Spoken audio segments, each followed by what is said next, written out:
C'est parti! Première vidéo. Ça va, je suis pas trop stressée. Oh là là. On va éviter de faire les e.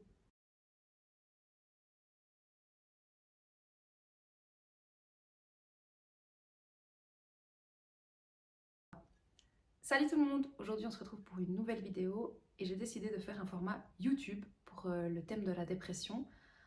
Parce que, en fait, en écrivant un peu le script de cette vidéo, de toutes les informations que je voulais donner, je me suis rendu compte que c'était beaucoup trop long.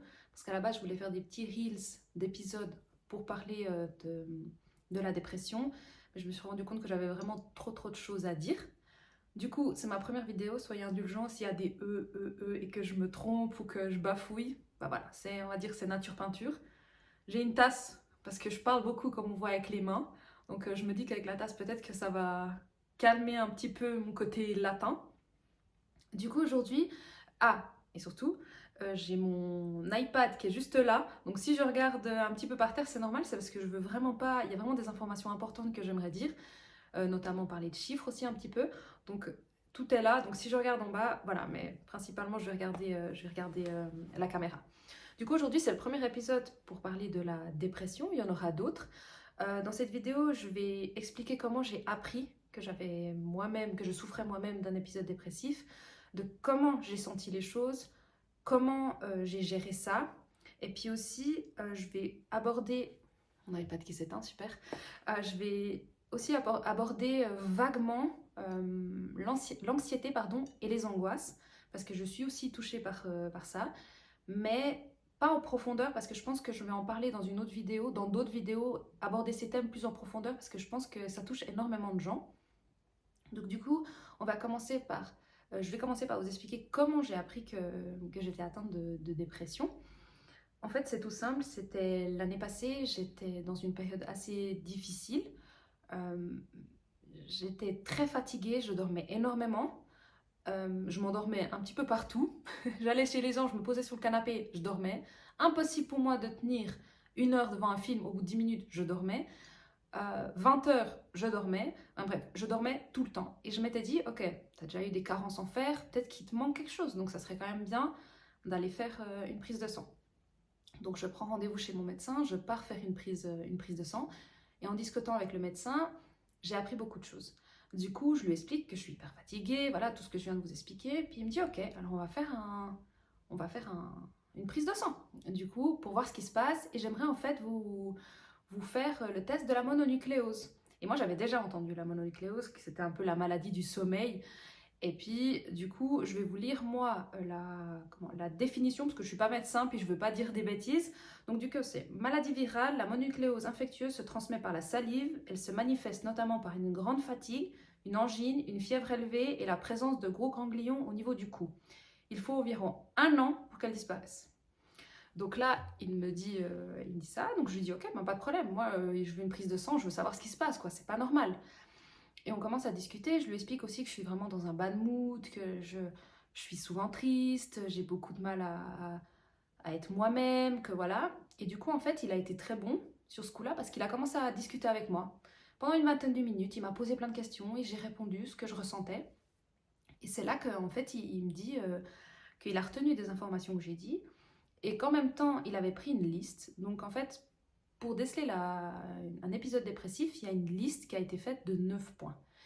Et en fait, si vous avez au moins 6 points sur ces 9 points, c'est que vous êtes dans un épisode dépressif. Et moi, j'en avais 8.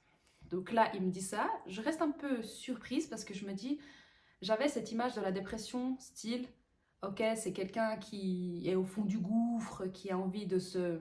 Je vous mettrai le mot par là parce que sinon YouTube, il va me censurer, il va encore bloquer ma vidéo. Du coup, c'était... J'avais pas l'idée de faire ça et en plus, on a souvent ce truc où les personnes, elles disent, ah, je suis pas bien, je crois que je suis... Puis on lui dit, ah, mais tu fais une DEP, t'es en DEP. Du coup, voilà, on a un peu... Voilà, pour moi, ça me touchait pas. J'étais juste dans un moment, dans un bad mood en fait. Mais je me voilais clairement la face parce que je pleurais tout le temps, j'étais hyper mal tout le temps. À ce moment-là, j'étais en couple aussi, donc ça viendra après, on va en discuter.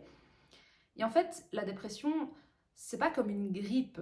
genre où vous avez des symptômes qui arrivent, ça arrive pas du jour au lendemain, où on dit « Ah, aujourd'hui c'est le premier jour de la dépression ». Vous voyez, c'est pas genre « Ah, vous avez le nez qui coule ou la toux, puis ça vous dit que vous êtes en train de tomber malade ». En fait, ça rentre en vous, gentiment comme ça, subtilement, et en fait, vous vous perdez mentalement, vous vous perdez aussi émotionnellement. Moi, j'avais plus d'âme, j'avais plus rien, il n'y avait plus rien qui me donnait le sourire. J'étais tout le temps triste. Toutes les petites choses qui me rendaient heureuse ne me le rendaient plus. J'étais exécrable. Déjà, j'étais extrêmement fatiguée parce que, petit spoil, justement, j'ai eu la mononucléose, donc ils ont découvert que j'avais la mononucléose, donc voilà pourquoi j'étais aussi fatiguée tout le temps. Donc je dormais pas, enfin je dormais bien, mais mon corps était tout le temps fatigué. Donc je ne sais pas si vous avez déjà vécu le fait d'être fatigué pendant longtemps. On devient horrible, en tout cas pour ma part, voilà. Donc je dormais super mal. J'ai découvert que je faisais des crises d'angoisse. Ça aussi, je ne savais pas. Je pensais que je savais pas que c'était des crises d'angoisse, mais finalement, en fait, j'en faisais toutes les nuits, 2-3 par nuit, où j'étais complètement tétanisée et je dormais super mal. Je pleurais souvent, je devenais exécrable. Et en fait, à ce moment-là, je vais juste pousser mon iPad pour bien suivre. Donc le médecin me dit à ce moment-là qu'il pense à un épisode dépressif et il veut me proposer d'aller chez une psy. Et moi, je suis super ouverte, enfin, j'ai aucun problème avec ça. Je me dis oui, parce que je veux aller mieux, je suis vraiment en bad mood, je veux pas rester comme ça, quoi. Et petite parenthèse, les psys, c'est pas que pour les fous, hein. Enfin, c'est pour tout le monde, hein. Genre, et c'est super, allez-y, franchement, moi j'ai adoré aller, ça permet aussi de parler, de mettre des mots sur des mots. Enfin voilà, c'est vraiment top. Donc il me fait une ordonnance, je prends rendez-vous, c'est une amie à moi qui me conseille une psy, donc je prends rendez-vous. Je discute avec elle, je lui explique et tout. Donc elle doit faire aussi son diagnostic parce que le médecin, il n'est pas psy. Donc c'est elle aussi de faire son diagnostic. Donc elle m'explique que voilà, on discute pendant 45 minutes, 1 heure. Et elle me dit à la fin, effectivement, Johanna, vous êtes dans un épisode dépressif. Et elle me propose en fait des antidépresseurs. Donc quand elle a dit antidépresseurs, j'ai ok, donc la première chose que je lui ai dit, c'est moi je veux pas être accro à ces trucs, je veux essayer de me guérir moi-même, je veux aller mieux, mais je veux pas que ce soit le médicament qui me rende meilleure du coup, qui me rende plus heureuse. Et puis elle m'explique que non, qu'elle va me donner un antidépresseur doux quand même. Durant la discussion pendant 45 minutes, 1 heure, elle a aussi compris que j'avais des TCA, donc des troubles comportement alimentaires. Donc la première chose qu'elle m'a dit, vous verrez, ça va pas vous faire prendre du poids. Donc je me suis dit, ah vous avez remarqué? Elle me dit oui, j'ai totalement remarqué. Donc c'est pas quelque chose qui va vous faire prendre du poids, au contraire, ça va vous couper l'appétit. Et puis vous les prenez 1 fois par jour, le soir. Et vous verrez, en fait, ces médicaments vous aident dans l'hormone du bonheur. Je ne donnerai pas le nom de mon médicament parce que je pense que chacun, si il doit y avoir des médicaments, il faut aller chez un psy, ça doit être une ordonnance, donc je ne donnerai pas le nom. Mais du coup, elle m'a prescrit ça, j'ai discuté avec elle, j'ai fait pas mal de séances avec elle. Et puis, voilà. Ça, c'était pour quand j'ai découvert et un peu le processus d'aller chez la psy et prendre des antidépresseurs. Donc, je les ai pris pendant 6 mois. Ça m'a fait énormément de bien. Pendant les 2 premières semaines, j'ai pris la moitié d'un comprimé. Et ensuite, après 2 semaines, j'ai pris un comprimé entier. Et au bout de 6 mois, j'ai arrêté. Et j'ai eu aucun problème. Pas de manque ou quoi que ce soit. Enfin, voilà. Aucun problème, en tout cas pour moi. Ensuite, à ce moment-là, en fait, pendant la dépression, je voudrais aussi parler, c'est avec les personnes externes. Moi, à ce moment-là, j'étais en couple. Je vivais avec une personne que j'aimais énormément. Et ça, c'est fini. Pas pour des tromperies ou autre ou choses, voilà, ça n'a rien à voir. C'est juste que j'étais pas capable, moi-même, de lui donner de l'amour, même si je l'aimais, hein, et vraiment, je l'aimais vraiment beaucoup. J'étais incapable de lui donner de l'amour parce qu'à ce moment-là, moi, je me détestais, je détestais la vie, j'étais en PLS, tout me semblait insignifiant, tout était horrible. Et je me suis dit, bien sûr, plusieurs mois après, qu'en fait notre relation, elle avait fini à cause de ça. parce que j'étais pas capable de l'aimer, lui se sentait pas aimé, mais c'est normal, parce que moi-même j'étais au fond du gouffre, c'était impossible pour moi de l'aimer.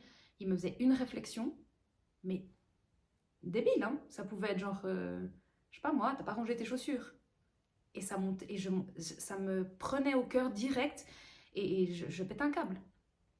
Parce qu'en fait, j'étais pas capable de gérer mes émotions, j'étais triste, j'en voulais à la terre entière. À un moment, je lui en voulais parce que j'avais l'impression qu'il me comprenait pas, mais en fait, personne pouvait me comprendre parce que dans ma tête, c'était brouillon, quoi.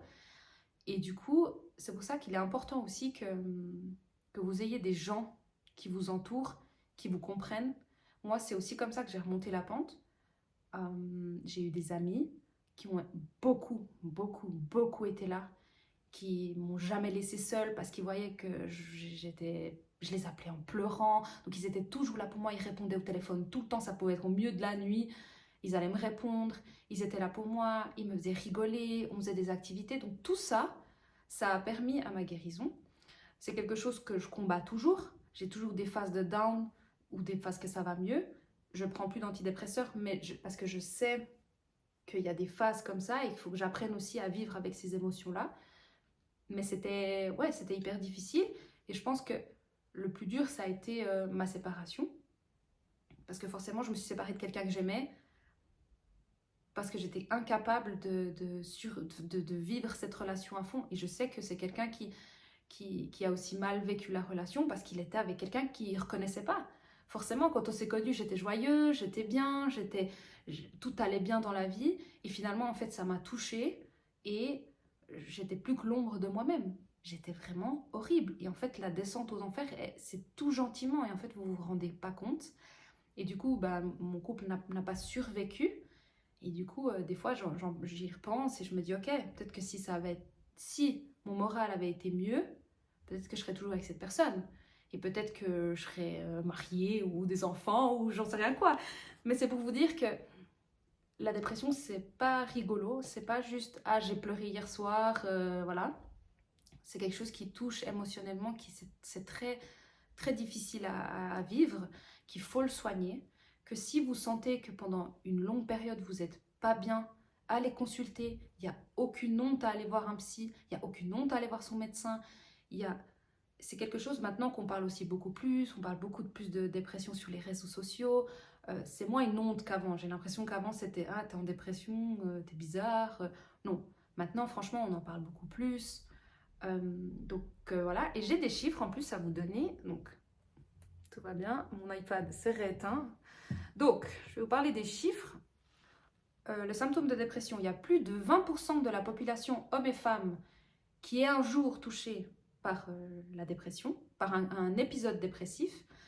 Et donc c'est 11% les femmes et 7% les hommes. Donc les femmes, on est plus touchées par la dépression. Mais qu'est-ce qu'on n'a pas, nous? Entre les règles et tout, l'accouchement, enfin bref, nous, on a tout. Donc voilà, on est plus touchés, nous les femmes, par la dépression. Donc voilà, c'est quelque chose que je voulais vraiment aborder sur mes réseaux sociaux parce que c'est quelque chose qui me touche particulièrement. Moi qui suis... Alors maintenant, pour vous expliquer, donc j'ai été... la mononucléose, c'était l'année passée, donc maintenant je ne l'ai plus. J'arrive à regarder un film jusqu'au bout, ça je suis contente, je ne m'endors plus partout. Donc ça, franchement, de bien dormir, c'est quand même quelque chose qui m'a beaucoup aidé à aller mieux, à guérir. Du coup, là, vraiment, je me bats beaucoup avec l'anxiété et l'angoisse. Mais comme je vous ai dit, ça, je vais en parler un petit peu plus. Je prends aussi, quand je fais des crises d'angoisse, des médicaments qui m'aident beaucoup, qui m'a été... ça, c'est une ordonnance que j'ai reçue de mon médecin traitant parce que il voyait que j'en faisais beaucoup. Et du coup, maintenant, j'ai quand même réussi à les calmer. Donc, pour vous dire, j'en faisais 3 par nuit à peu près. Ça arrive souvent la nuit, jamais la journée chez moi. 3-4 par nuit. Et puis maintenant, je suis à... Allez, une par semaine, donc c'est déjà pas mal. J'ai réussi à calmer, je sais comment les calmer, je sais ce qui me procure, qui déclenche les angoisses chez moi. Et tout ça aussi, j'ai envie de partager avec vous parce que ça peut peut-être aider. Je vais vous mettre aussi dans la barre d'infos le document avec les 9 points, sur la dépression, que vous puissiez voir aussi quel est le barème pour dire qu'on est atteint d'un épisode dépressif. Si vous avez des questions, n'hésitez pas à le mettre. Moi, je réponds à tout. J'ai aucun tabou sur ça, j'ai aucune honte. Je l'ai vécu. Heureusement, j'ai été vraiment bien accompagnée, autant par des amis que par ma famille.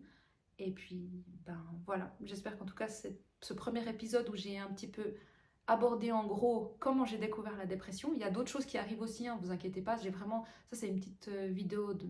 Elle fait 15 minutes, c'est très bien. Pour aborder en gros comment j'ai découvert et comment moi j'ai vécu la dépression. Donc voilà, en plus je crois que j'ai pas trop parlé avec les mains, donc ça c'est cool. Donc voilà, je vous laisse et puis à bientôt sur ma chaîne YouTube, sur mon Insta ou sur mon TikTok, un peu partout. Voilà, bisous!